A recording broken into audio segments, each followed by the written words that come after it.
Good morning, children. We were doing chapter 1 of national income, and that is we were covering few concepts of national income.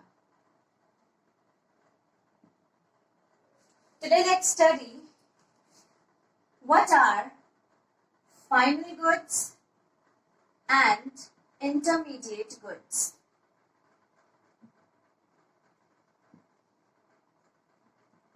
Now first talking about the intermediate goods. Intermediate goods are those goods which have not crossed the boundary line of production and thus they are either used for the purpose of resale or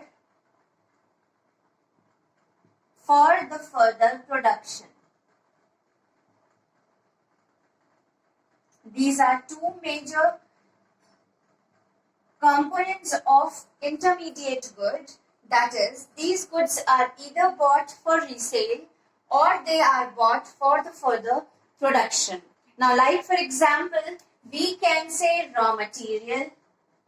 Whatever raw material we are using, that is going to be reproduced into the finished good. Similarly, we can also say sugar bought by or sugar purchased by sweet shop is due to be used as the raw material. Then books purchased by bookseller is again an intermediate good because the books are purchased for the purpose of resale. So this is the major component of the intermediate good, that the good is either bought for the resale purpose or it is bought for the purpose of further production. Then coming to the next, that is final goods. Final goods have already crossed the boundary line of production. So production is already done. And therefore, these are bought either for the purpose of consumption or for the purpose of investment. These are the two major components of the final good.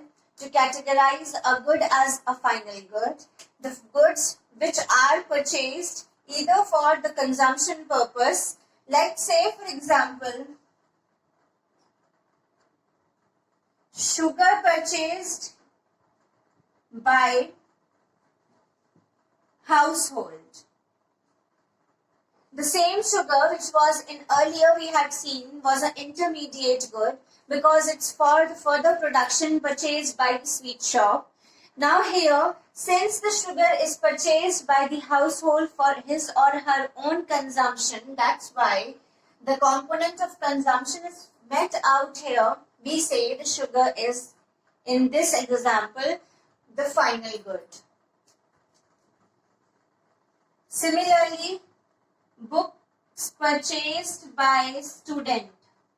Now the student is not going to purchase the book for the resale purpose.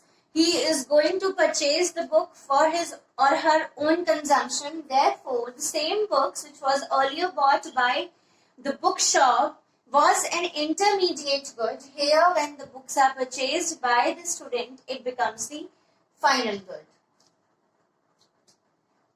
Car purchased by Ola driver is a final good because it is a investment for him. He is going to take it as an investment and therefore it's also a final good. Then let's study the difference between final goods and intermediate goods. It is important from the perspective of your board exam. The first difference is definition. That is, final goods are the goods which are purchased for consumption or investment, whereas intermediate goods are the goods which are purchased for further production or resale. So, where in final goods, consumption and investment plays a main role, here in intermediate goods, further production or resale plays the major role. Second, the second basis of difference is value addition. The first was definition, second is value addition. In final goods, no value is to be added.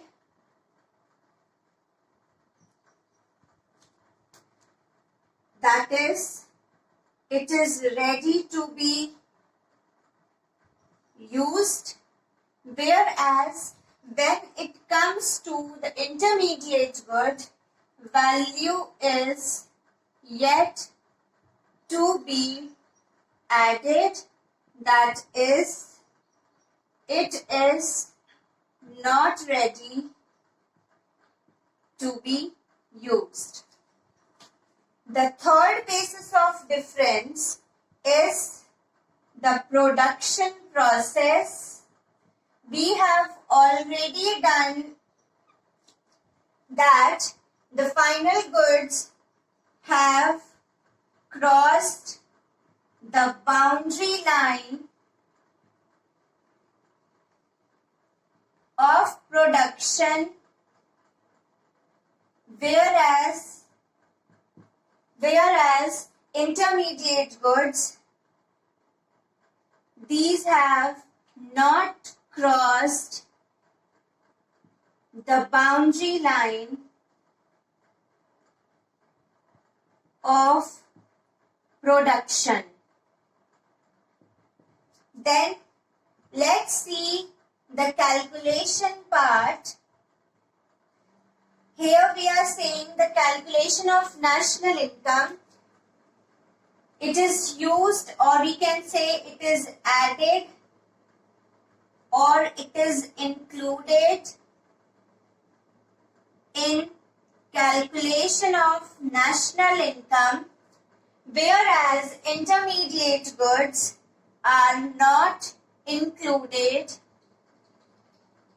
in calculation of national income. Whenever we are going to find out the national income, we are going to include only the value of finished goods, that is the final goods, whereas when it comes to intermediate goods, the value of these goods are not to be included in the calculation of national income. Examples we have already seen. For example, sweet purchased by household will be a final good, and the same sweet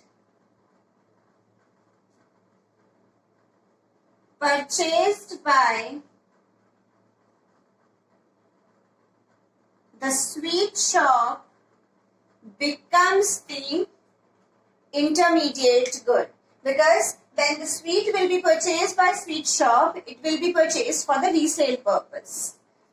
We can also say, like for example, milk purchased by the households, and again milk purchased by the sweet shop will become the intermediate good. Next concept, that is factor income and transfer income. So there are two types of income we can broadly classify. One is the factor income and the other one is transfer income. When it comes to the factor income is the income earned by factors of production for rendering their services. So whenever the factors of production will render their services, they will earn an income, and that income will be referred to as the factor income. Whereas when it comes to transfer income is the income received. It is the income received without rendering any services. Without giving any services, you are receiving the income, like for example charity donations, old age pensions, scholarships. These are without rendering any services, without giving any services, you are receiving the income, and therefore these are termed as transfer income. If we say for the calculation, factor income will be included in estimation of national income, whereas when it comes to transfer income, it will not be included in calculation of national income. If we see the example of the factor income, it can be wages, salaries, rent, interest. These are all your factors of payments, factor payments, because against the factor services, these income are earned, and therefore these are the examples of factor income. Whereas when it comes to the example of transfer income, we can say old age pensions, we can say charity, we can say scholarships,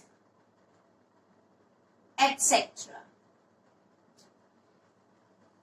If we say the concepts defined, the factor income is your earning concept, because here we are earning the income by providing our services. Whereas when it comes to the transfer income, it is the receipt concept, or we can say the revenue concept, because we are, without rendering any service, we are receiving the income, and therefore this is termed as the receipt concept.